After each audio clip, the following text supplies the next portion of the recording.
राधे राधे प्यारे भक्तों, शाम सदस्य चैनल में आप सभी का स्वागत है। आज हम आपके लिए लेकर आए हैं मार्गशीर्ष अध्याय 5। तो आइए सुनते हैं। बहुत समय पहले की बात है। साहूकार का एक नया नया विवाह हुआ था। उसकी पत्नी अपने मायके गई हुई थी। नया नया विवाह था, नई नई उमंग थी। साहूकार का परिवार भी कुछ खास बड़ा नहीं था। जो भी रिश्तेदार थे उसके घर बहुत दूर थे। अब साहूकार को अकेलापन खाए जा रहा था। उससे रहा नहीं गया। वह जा पहुंचा अपने ससुराल। ससुराल में उसकी खूब आवभगत हुई। अकेले ही दिन साहूकार ने कह दिया कि विदाई की तैयारी कर लीजिएगा, हमें निकलना है। अब संयोगवश वह दिन बुधवार का। सास ससुर ने अपने दामाद को समझाने का प्रयास किया। बेटा, आज बुधवार का दिन है, इस दिन बेटी की विदाई नहीं करना। रिवाज से बेटी की विदाई तो क्या, किसी शुभ कार्य के लिए यात्रा पर जाना बुधवार का दिन शुभ नहीं माना जाता। लेकिन साहूकार नहीं माना। कहा, मैं इन सब बातों को नहीं मानता। आप हमें जाने का आशीर्वाद दीजिए। अब अपने दामाद के आगे सास ससुर की भला कहाँ चलने वाली थी। मन भरोसे पर तैयार करनी पड़ी। बेटी की विदाई कर दी गई। आगे चलते चलते रास्ते में साहूकार की पत्नी को जोर से प्यास लगी। साहूकार जैसे ही पानी लेने के लिए गया और जब पानी लेकर वापस लौटा तो देखकर हैरान रह गया। उसने देखा कि उसकी ही हमशक्ल कोई व्यक्ति गाड़ी में पत्नी के बगल में बैठा हुआ है। उसकी पत्नी भी एक शख्स को दो व्यक्ति को सामने देखकर परेशान हो गई। उसका पति कौन सा है? जैसे ही हाकार से पत्नी के पास बैठे व्यक्ति से पूछा, तुम कौन हो? तो पलटकर उसने जवाब दिया, भैया मैं तो इस नगर का साहूकार हूँ, अपनी पत्नी को लेकर जा रहा हूँ। तुम बताओ, तुम कौन हो? मेरी पत्नी और तुम अपना अधिकार क्यों जमा रहे हो? ऐसा बहस करते करते दोनों में विवाद बढ़ गया। विवाद को देखते हुए राज्य के सिपाही वहां पहुंचे और साहूकार को पकड़ लिया। तब सिपाही भी चक्कर में पड़ गया कि दोनों एक शकल सूरत एक तो समान है। उन्होंने साहूकार की पत्नी से पूछा कि बताओ, इससे मैं तुम्हारे पति को कौन सा बेचारी भला क्या जवाब देती? साहूकार ने हाथ जोड़ दिए, भगवान से विनती की, हे भगवान, यह आपकी माया है। तभी आकाशवाणी हुई, मूर्ख, याद कर, कुछ समय पहले तूने ही तो अपने सास ससुर की आज्ञा न मानकर भगवान बुद्ध का अपमान किया। बुधवार के दिन तू अपनी पत्नी को लेकर चल पड़ा, जबकि तुझे इस दिन नहीं जाना चाहिए था। यह शुभ बुद्धदेव है जो तुम्हें सबक सिखाने के लिए तुम्हारे वश में है। तब साहूकार ने सच्चे मन से क्षमा मांगी और भविष्य में कभी ऐसा न करने का वचन भी दिया और बुधवार को नियम पूर्वक व्रत पालन करने का संकल्प लिया। तब जाकर साहूकार के रूप में प्रकट बुद्ध देवता अंतर ध्यान हो गए। साहूकार अपनी पत्नी को लेकर घर जा सका। इस घटना के बाद साहूकार और उसकी पत्नी दोनों अनियमित रूप से बुधवार का व्रत पालन करने लगे। मान्यता है कि जो भी व्यक्ति इस कथा को कहता या सुनता या पढ़ता है, उसे बुद्धदेव के दिन यात्रा करने पर भी कोई दोष नहीं लगता। समस्त सुखों को भी प्राप्ति होती है। बुध ग्रह की शांति और सर्व सुख की इच्छुक स्त्री पुरुष बुधवार के दिन इस व्रत को कर सकते हैं। ज्ञान, बुद्धि, कार्य, व्यापार आदि की उन्नति के लिए भी बुधवार का व्रत बहुत ही शुभ और फलदायी माना जाता है। आज के दिन बुध देवता के साथ साथ भगवान गणेश जी की पूजा भी का विधान है। यह भी बुधवार व्रत कथा सुनिए। मार्च मास महात्म्य का 5वां अध्याय। जिससे पहले अध्याय में आपने जाना कि किस प्रकार भगवान शिव जी ने देवी पार्वती को श्री राधा रानी के संसोचार पूजन के बारे में बताया था। आज आप सुनेंगे स्रोत के बारे में, जिस स्रोत को पढ़ने या सुनने से राधा रानी अत्यंत प्रसन्न हो जाती है, अपने भक्तों को गोलोक धाम में निवास करने का अधिकार दे देती है। इससे पहले आप सभी ने इस विनम्र अनुरोध है कि बहुत मुश्किलों से मैंने इस तक रूखे भगवान कथा के अध्याय फिर सुनाए शुरू कर दिए हैं। अगर आप इस बार कथाओं को सुनेंगे तो मुझे यह उम्मीद है आप भागवत कथा भी जरूर पसंद आएगी। तो प्लीज आज तो भगवान कथा के अध्याय से आप सुनेंगे, आप जरूर सुनिए। भगवान शिव ने देवी पार्वती से कहा, हे देवी, इसी प्रकार मैंने भी राधा की पूजा का विधान बताया। अब श्रोत भी सुनो। एक बार श्री राधा जी मानकर श्री राधा कृष्ण के समीप से पास ही अंतर ध्यान हो गई। तब ब्रह्मा जी, विष्णु जी और शिव जी आदि सभी देवता ऐश्वर्य भ्रष्ट श्रीहीन पत्नी रही तथा उपद्रवग्रस्त होकर परिवस्थित होकर विचार करने पर सभी ने अपने भगवान कृष्ण की शरण ली। उसके स्रोत से संतुष्ट हुई। सभी ने परमात्मा श्री कृष्ण के स्नान करके शुद्ध होकर सती राधिका जी की पूजा करके उनका सब प्रकार से सत्वन अर्थात श्रुति की। भगवान कृष्ण बोले, हे सुरेश्वरी राधे, क्या इसी प्रकार तुम्हारा प्रिय हूँ और मुझसे तुम्हारी ऐसी प्रीति है? तुम्हारी वाणी में जो छलना थी वह आज अच्छी तरह से प्रकट हो गई है। इसी प्रकार तुम कहती थी कि हे कृष्ण, तुम मेरे प्राण जो जीवात्मा हो, उसी तरह से मीठी मीठी बातें जो तुम नित्य निरंतर बड़े प्रेम से कहा करती थी, अब वो तत्काल वहां चली गई है। पहले तुम्हारे सामने जो कुछ कहता था, मेरा वचन तो आज भी धुर सत्य है। तुम मेरे पांचों प्राणों को अधिष्ठी देवी राधा मेरे लिए प्राणों से भी अधिक बढ़कर प्रिय है।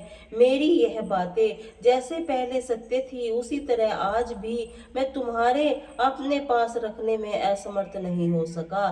इसीलिए तुम्हारे बिना मेरे प्रण चले जाएं। तुम कहाँ चली गई हो? अधिष्टि देवी के बिना भला कौन कहाँ तक जीवित रह सकता है? तुम महाविष्णु की माता, मूल प्रकृति ईश्वरी हो। अपनी कला से तुम सगुण रूप से प्रकट होती हो। स्वयं निर्गुण ही ज्योति पुंज ही तुम्हारा ही रूप है।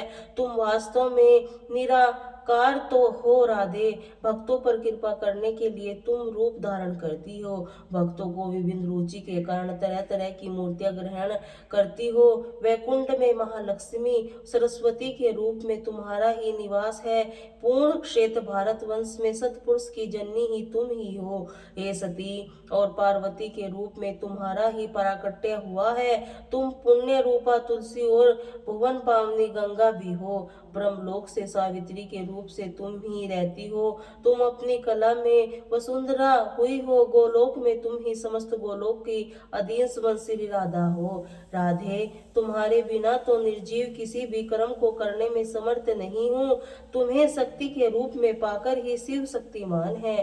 तुम्हारे बिना में शिव नहीं स है। तुम्हें तो वेद माता सावित्री के रूप में अपने साथ पाकर साक्षात ब्रह्मा जी वेदों को प्राकट्य करता माने गए हैं। तुम लक्ष्मी जी का सहयोग मिलने से जगत पालन नारायण जगत का पालन किया करते हैं। तुम ही दक्षिणा रूप के साथ रहती हो, इसीलिए यज्ञ फल देता है। तुम तो वाणी हो, तुम पाकर भी सभी लोग वक्ता बनते हैं। तुम्हारे बिना पौराणिक सूत भी मोख हो जाता है। जैसे कुम्हार सदा मिट्टी के संयोग से घड़ा बनाने में समर्थ होता है, ठीक उसी प्रकार से तुम प्रकृति देवी के साथ ही सृष्टि रचना में ही सफल होता है। और तुम्हारे बिना तो सर्वस्त्र जग हूँ भी नहीं और बुद्धि शक्तिमान नहीं। तुम ही सर्वशक्ति रूपा, इसीलिए मेरे निकट आओ। अग्नि में तुम ही दाहिना, बिना अग्नि धम्म कर्म से समर्थ नहीं। हे राधे, चंद्रमा में तो तुम ही शोभा बनकर रहती हो। तुम्हारे बिना तो चंद्रमा भी सुंदर नहीं लगेगा। सूर्य में तुम ही प्रभा हो। तुम्हारे बिना देव भी प्रभा पूर्ण नहीं रह सकते।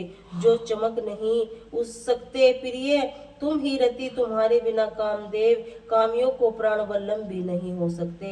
इसी प्रकार राधा की स्तुति करते जगत प्रभु कृष्ण ने फिर उन्हें प्राप्त किया। फिर तो सभी देवता शीघ्र अर्थात पत्नी सहित शक्ति संपन्न हो गए। गिरिराज नंदिनी फिर सारा जगत स्त्री हो गया। राधा की कृपा से गोलोक गोपानाओं से परिपूर्ण हो गया। इसी प्रकार हरि प्रिय श्री राधा की स्तुति करके राजा सूर्य गोलोक चले गए। जो मनुष्य श्री कृष्ण द्वारा किए वेश राधा स्त्रोत का पाठ करता है या सुनता है, वह श्री कृष्ण की भक्ति और दास के भाव से प्राप्त कर लेता है, अर्थात उसका दास बन जाता है। इसमें शयन नहीं। स्त्री के वियोग होने पर जो पवित्र भाव से इस मास तक स्त्रोत का का श्रवण करता या पढ़ता है वह शीघ्र ही सती सुंदर सुशील स्त्री को प्राप्त कर लेता है। जो पत्नी अपने सौभाग्य से हीन है, अगर 1 वर्ष तक इस श्लोक का पाठ या श्रवण करे तो उसे शीघ्र ही सुंदर सुशील गुणवती पत्नी की प्राप्ति हो जाती है। सूर्य देव काल में जब दक्ष कन्या सती ने अपने प्राणों का बलिदान दिया था, तब परमात्मा कृष्ण की आज्ञा पाकर मैंने भी स्रोत से ही श्री राधा की स्तुति की और उन्हें भी पा लिया। पूर्व काल में ब्रह्मा जी ने भी इसी स्रोत के प्रभाव से सावित्री जी की प्राप्ति हुई थी। पूर्व काल में दुर्वासा के शाप से जब देवता लोग हीन हो गए थे, तभी इसी स्रोत से श्री राधा स्तुति करके उन्होंने परम दुर्लभ लक्ष्मी को प्राप्त की थी। पुत्र की इच्छा वाला पुरुष अगर 1 वर्ष तक इस स्रोत का श्रवण करे तो उसे पुत्र प्राप्त हो जाता है। इस स्रोत के प्रसाद से मनुष्य बहुत बड़ी व्याग रोगों से भी मुक्त हो जाता है। जो कार्तिक पूर्णिमा को भी श्री राधा पूजन करके इस स्रोत का पाठ करता है, वह अविचल लक्ष्मी को पाता है, राजसूय यज्ञ फल का भागी हो जाता है। अगर महिला इस स्रोत का श्रवण या पठन करे तो वह पति के सौभाग्य से संपन्न हो जाती है। जो भक्ति पूर्वक इस स्रोत को सुनता निश्चय ही भव बंधन से मुक्त हो जाता है। जो प्रतिदिन भक्ति भाव से ही इस श्री राधा जी की पूजा करता है, प्रेम पूर्वक इस स्रोत का पाठ करता या सुनता है, भव बंधन से मुक्त होकर अंत में गोलोक धाम को प्राप्त जाता है। देवी पार्वती जी बोली, हे प्रभु, राधा की पूजा का विधान तो स्रोत अत्यंत अद्भुत है, उसे मैंने आज सुन लिया है। कृपा कर राधा कवच भी वर्णन कीजिए। आपकी कृपा से मैंने उसे भी सुनना चाहती हूँ। तब श्री महेश्वर कहने लगे, दुर्गे सुनो, मैं परम अद्भुत राधा का कवच का वर्णन करता हूँ। पूर्व काल में साक्षात परमात्मा श्री कृष्ण ने गोलोक में इस अति गोपनीय परम तत्व के रूप में सर्व मंत्र समूह से कवच का मुझ में वर्णन किया था। वही कवच जिसे धारण करके पाठ करने से ब्रह्मा जी के वेद माता सावित्री को पत्नी रूप में प्राप्त कर लिया था। सुरेश्वरी, आप स्वर्लोक जननी हो, मुझे आपका स्वामी होने का जो सौभाग्य प्राप्त हुआ है वह इस कवच को चार करने का ही प्रभाव है। इसी को धारण करके भगवान नारायण ने महालक्ष्मी जी को प्राप्त किया। इसी को धारण करने से प्रकृति के प्रवर्ती निर्गुण परमात्मा श्री कृष्ण पूर्व काल में सृष्टि रचना करने की शक्ति से संपन्न हुए थे। जगत के पालनहार श्री विष्णु ने इसी कवच को धारण करके सिंधु कन्या को प्राप्त किया था। इसी कवच के प्रभाव से शेष नाग समस्त ब्राह्मण को अपने मस्तक पर दाने की तरह धारण करते, इसी का सहारा लेकर महाविराट प्रत्येक रोमकूप से असंख्य ब्राह्मण को धारण करते हैं। इसके आधार बने इस कवच को धारण करने पड़ने से धर्म सभी का साक्षी और कुबेर धनाध्यक्ष हुए हैं। इसके पाठ और धारण का यही प्रभाव है। देवराज इंद्र देवताओं के स्वामी और मनु नरेशोन धारण कर श्रीमान चंद्र देव राज सूर्य यज्ञ करने से सफल हुए और सूर्य देव तीनों लोकों में ईश्वर पद पर प्रतिष्ठ हो सके। इनके मन के द्वारा धारण और वाणी द्वारा पाठ करने से, कानों द्वारा सुनने से अग्निदेव जगत में पवित्र करते हैं। पवन देव मंद गति से प्रवाहित होकर तीनों भवनों में पावन बनाते हैं। इस कवच को धारण करने से यह प्रभाव है कि मृत्यु देव समस्त प्राणियों को स्वच्छंद गति से विचर कर इसके पाठ को धारण से ही सशक्त होकर जगत मंदी नंदन परशुराम जी पृथ्वी को 21 बार क्षत्रिय से शोनी कर दिया और कुंभज ऋषि ने समुद्र को भी पी डाला था। इसे धारण करने से भगवान सनंत कुमार ज्ञानियों के गुरु हुए। नारायण ऋषि जीवन मुक्त होकर सिद्ध हो गए। इसी धारण और पठन से ब्रह्मपुत्र वशिष्ठ सिद्ध हुए, कपिल सिद्ध के स्वामी हुए। इसी प्रभाव से जगतपति दक्ष प्रभु से निर्भय होकर देश करते कुंभ देश को भी धारण करके, हे वायु देव सभी के आधार हैं, वरुण सभी के पवित्र करने वाले हो सके। शिवे इसी प्रकार ईशान दिंगपाल यम शासन हुए। कवच का आश्रय लेकर वसुंधरा सबकी आधार भूमि संपूर्ण संस्थ में प्रसन्न हुई। सबको धारण करने से मंस देवी विश्व पूजित सिद्धि देव माता अदिति ने भगवान विष्णु को पुत्र रूप में प्राप्त किया। इसी की धरण कर तुलसी ने पवित्र और गंगा भवन पावनी हुई। गोपा मुद्रा और अरुधंती ने इसी कवच को धारण करके ही पतिव्रता में अपनी ऊंचा स्थान प्राप्त किया। सती देवी देव ने इसी प्रभाव से कपिल जैसा पुत्र प्राप्त किया। सतरूपा ने भी जो परवक्त उत्तानपाद जैसे पुत्र प्राप्त को ही तुम्हारी माता मैना ने भी तुम जैसी देवी गिरिजा की पुत्री के रूप में पाया। वह इस कवच का ही मातम है। इसी प्रकार समस्त सिद्ध गुणों से राधा कवच के प्रभाव से संपूर्ण ऐश्वर्य प्राप्त किए हैं। इसी जगत मंडल राधा कवच से प्रजापति ऋषि के गायत्री छंद है। स्वम अमरा से सवरी देवता है और श्री कृष्ण भक्ति प्राप्ति के लिए इसका विनियोग बताया गया है। जो अपना शिष्य श्री कृष्ण भक्त ब्राह्मण उसी के स्थान से कवच को सुनाना या पढ़ना चाहिए। जो रोट और दूसरे का शिष्य जो श्री कृष्ण का हो मन मानता हो उसका उपदेश देने से मृत्यु की प्राप्ति होती है। प्रिय राज्य में दे दो अपना समस्त कटा हुआ, परंतु अनाधिकारी में यह कवच कभी न देने। मैंने गोलोक में देखा है कि समस्त परमात्मा भी कृष्ण भक्ति भाव से अपने कंठ में इसको धारण किया हुआ था। पूर्व काल में ब्रह्मा विष्णु भी इसे गले में स्थान दिया था। ओम राधाए स्वाहा इसी मंत्र कल्प वृक्ष के समान मनमांचित फल देने वाला श्री कृष्ण अन्य भी स्वयं इसकी उपासना की है। यदि भगवान कृष्ण का आशीर्वाद प्राप्त करना हो, राधा रानी को प्रसन्न करना हो तो इसी मंत्र सच्चे मन को जपना चाहिए। हे मेरे मस्तक की रक्षा करे ओम हग्रीम हीम राधिका स्वाहा। इस मंत्र मेरे कलाप और दोनों नेत्रों दोनों कानों सदा रक्षा करे। ओम राग हिंगी रक्ष राधिका स्वाहा। इस मंत्र मेरे सदा मेरे मस्तक के समूह की रक्षा करे। ओम राग राधाय स्वाहा। यह स्वर सिद्धिदायक मंत्र मेरे कपोल नासिक और मुख की रक्षा करे। ओम क्लीं श्रीं कृष्ण प्रिय नम। यह मेरे मंत्र मेरे कंठ की रक्षा करे। ओम राग वासे स्वराय मंत्र यह मंत्र मेरे कंधे एक ही करे। ओम राग द्वास विलास स्वाहा। इसी मंत्र को मेरे पृष्ठ भाग की सदा रक्षा करे। ओम वृंदावन विलासा स्वाहा। मंत्र पक्ष स्थल की सदा रक्षा करे। ओम तुलसी वन वानिस स्वाहा। मंत्र इस मंत्र से जो रक्षा करे। ओम कृष्ण पार्थिका संपूर्ण अंगों की रक्षा करे और हे रक्षा करे राधापुर दिशा में मेरी रक्षा करे। प्रिय अग्नि कोण में मेरे पालन करे। रासे सवरी दक्षिण दिशा में मेरी रक्षा का भार संभाले। गोपी सवरी नर्तन गोण में मेरी संरक्षण करे। त्रिगुणा पश्चिम में कृष्ण पूजिता व्याग कोण में मेरे पालन करे। मूल प्रकृतिश्वरी उत्तर दिशा में निरंतर मेरी संरक्षण में लगी रहे। पूर्व पूजित सर्वेश्वरी सदा ईशान कोण में मेरी रक्षा करे। महाविष्णु जननी जल स्थल आकाश स्वपन जगत में सदा सब और मेरी रक्षा करे। हे दुर्गे यह परम उत्तम जगत का मंगल कवच मेरे तुमसे कहा है। यह गण से भी परम गणतर तत्व। इसका उपदेश किसी को नहीं देना चाहिए।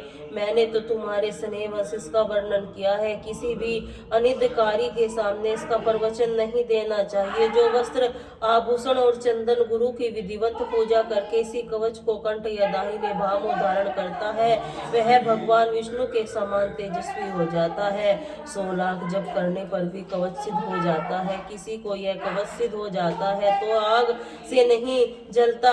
दुर्गे पूर्व काल में इसे कवच को धारण करने से राजा दुर्योधन ने जल अग्नि का स्तंभ करने से निश्चित रूप में दक्षता प्राप्त की है। मैंने पुष्कर तीर्थ में सूर्य ग्रहण के अवसर पर सनत कुमार इस कवच का उपदेश दिया था। सनत कुमार से मेरु पर्वत संदीपनी मुनि को यह कवच प्रदान किया। संदीपनी जो बलराम जी को भी बलराम जी के दुर्योधन को इसका उपदेश दिया था। इस कवच के प्रसाद से मनुष्य जीवन मुक्त हो सकता है। राधा मंत्र का उपासक होकर प्रतिदिन इस कवच को भक्ति भाव से पाठ करता है विष्णु तुल्य तेजस्वी होता है और राज सूर्य यज्ञ का फल प्राप्त कर लेता है। संपूर्ण तिथियों में स्नान सभी का दम दान पुण्य व्रतों से उपवास, पृथ्वी की परिक्रमा, समस्त योगियों की दीक्षिणा का ग्रहण, सदा की रक्षा, नित्य प्रीति कृष्ण सेवा में कृष्ण निवेद भर्षण और चारों वेदों का पाठ करने से मनुष्य जिस फल को प्राप्त करता है, निश्चय ही वह एकमात्र कवच के पाठ करने से प्राप्त कर लेता है। राज दरबार का शमशान भूमि में स्थित और व्याग से भरे हुए वन में दावानल में विशेष संकट अवसर पर, डाकुओं की चोरी से भय प्राप्त होने पर भी, जेल जाने पर, विपत्ति पड़ जाने पर, भयंकर अटूट बंधन से बांधने पर, रोगों से ग्रस्त होने के आधार मनुष्य श्रद्धा पूर्वक इस कवच को धारण कर ले तो निश्चय ही समस्त दुखों के दूर हो जाता है। हे दुर्गे महेश्वरी, तुम्हारा ही कवच मैंने तुमसे कहा है। तुम सर्वरूपा माया हो, छल से भी तुमसे इसी विषय में पूछ रही थी। नारायण कहते हैं, हे नारद जी, इसी प्रकार राधिका जी की कथा कहकर बारंबार माधव का स्मरण करके भगवान शंकर के संपूर्ण अंगों में रोमांचित आया। प्रेम से अनेक नेत्रों में आंसुओं की धारा बहने लगी। श्री कृष्ण के समान तो कोई देवता नहीं है, गंगा जैसी दूसरी नदी नहीं है, हे पुष्कर के समान कोई तीर्थ नहीं है, ब्राह्मण के बढ़कर कोई वर्ण नहीं है, हे रथ जैसी परमाणु बढ़कर सूक्ष्म, महाविष्णु से बढ़कर महान और आकाश से अधिक विस्तृत दूसरी कोई वस्तु नहीं है। ठीक उसी प्रकार वैष्णव से बढ़कर ज्ञानी और भगवान शंकर से बढ़कर कोई योगेंद्र नहीं है। देवेंद्र, इन्होंने काम, क्रोध, लोभ और मोह पर विजय प्राप्त की है। भगवान शिव सोते जागते हर समय ही कृष्ण के ध्यान में लीन रहते हैं। कृष्ण कहे हैं, हे शिवे, श्री कृष्ण शिव में भी कोई भेद नहीं, तत् वैष्णव और शंभु और देवता माधव श्रेष्ठ। इसी प्रकार कवच के जनन माधव और राधा को श्रोतम शिव का यह मंगल वाचार है। कारक अर्थात दाता, मंगल दाता वही शिव कहा गया है। हे विश्व मनुष्यों को सदा अर्थात कल्याण करके वही शंकर का कल्याण तात्पर्य मोक्ष है। ब्रह्म वेदी कहते संपूर्ण विश्व में पूजित मूल प्रकृति ईश्वरी को भी महेश्वती देवी कहा गया है। इस महादेव और विश्व स्थित जितने महान उसके ईश्वर, इसीलिए मनीषी पुरुष विधान उसे महेश्वर कहते हैं। नारद, तुम धन्य है जिसके गुरु श्री कृष्ण भक्त प्राप्त करने वाले साक्षात महेश्वर है। तुम उसमें क्यों पूछ रहे हैं? तो कृष्ण आज से अध्याय में बस इतना ही। आगे का वृत्तांत आप सभी कल की कथा में सुनिए। श्री कृष्ण 40वां पाठ। बंसी शोभित मधुर नील जलंतल श्याम वरुण अरुण जुन बिना फल नयन कमल अरुरथ पूर्णित अरविंद मुख पीताम्बर शुभ सा जगल मोहन मंदन छवि कृष्ण चंद्र महाराज जय यदुनंदन जगवंदन वसुदेव देवकी नंदन जय यशोदा सूत नंदन दुलारे जय प्रभु भक्तन के द्रुव तारे जप नट नागर ध्यान नथिया श्री कृष्ण कन्हैया धैनु चरैया पूनी रख प्रभु गिरिवर्त धारो आओ नंदन कष्ट निवारो वंशी मधुर अगर तेरी होवे पूर्ण मनोरथ हो जाओ परिपूर्ण माखन चारु आज लाज भारत की राखू गोल का पोल चुंबक अरुणा हे मंद्रु मुस्कान मोहित रजित राजीव नयन विशाला मोर मुकुट जति माला कुंडल समित पीत पट पाटे करने के कंठ कौछल नेल जलंधर सुलंतर सोवे छवि लकी पुर मुनि मन मोहे मस्तक तिलक अकल गुंगराला लाओ कृष्ण वसी वाला करी पयन पान सुत नहीं तार अकाला बन बका का काला सुरमयो मधुवन जलन अग्नि अब ज्वाला शीतल लखी नंदलाला सुरपति अब ब्रज चढ़ो रसोई मसुर धाव वाणी वर्षाई जगत लग ब्रज ब्राहो गोवर्धन नक धरी बचाओ लखन सुधा पर ब्रह्म अधिकारा मुख मोह भवन दिखलाई अस्कती अधम मचाओ कोटि कमल मूंग मलायो नाथी काल कही तुम लीन चरण विंध्या निर्भय कीन करी गोप संग रास विलासा पूर्ण करो अभिलाषा केतिक असुर संग कंस की केस पकड़कर मारो मात पिता की छुड़ाई अगर सेन पे राज दिखाई मही मस्तक छत सुतलाई मात देव की शोक मिटायो भौमा सुर पर दैत्य संग लायो कार सतर कुम्हारो दे दी यही रण की शंकरा जग सिंधु राक्षस कह मारा असुर बकासुर देवियो मायो भक्तन के कष्ट निवारो दीन सुदामा दकटायो अदुल्लीन झूठ ऊंट मुख डारो प्रेम से साग विदुर के घर मांगो दुर्योधन की मेवा त्यागी लखी प्रेम की महिमा थी ऐसे श्याम दीन हितकारी भारत के पत्रत हाके लिए चक्र नहीं बल ते निज गीता ज्ञान सुनाए, भक्तन हृदय सुधा साई। मीरा थी ऐसी मतवाली, विस्की पी गई ब्रज बजाकर ताली। भेजा राजा पाट पिटारी, साली ग्राम बने बनवारी। निज माया तुम विद के दिखलाए, उदम से अंग मिटाए। तब संत निंदा करी अधक काला, जीवन मुक्त भये शिशुपाला। जब द्रौपदी टेर लगाई, दीनानाथ लाज बचाई। तुरंत ही वसन वसे नंदलाला, बड़े चिर पर अरि मुख काला। हे नाथ नाथ कन्हैया, दबत भरत बचा कर नैया। सुरत दास अब उद्धारी, दया दृष्टि जब बनवारी। सकल नाथ मम अमकुमति निवारो, श्रम बेगी अपराध हमारो। खोलो ओ पट के दर्शन लीजो बोली, कृष्ण कन्हैया की जय बोलो, कृष्ण कन्हैया की जय बोलो। बोले श्री कृष्ण कन्हैया की।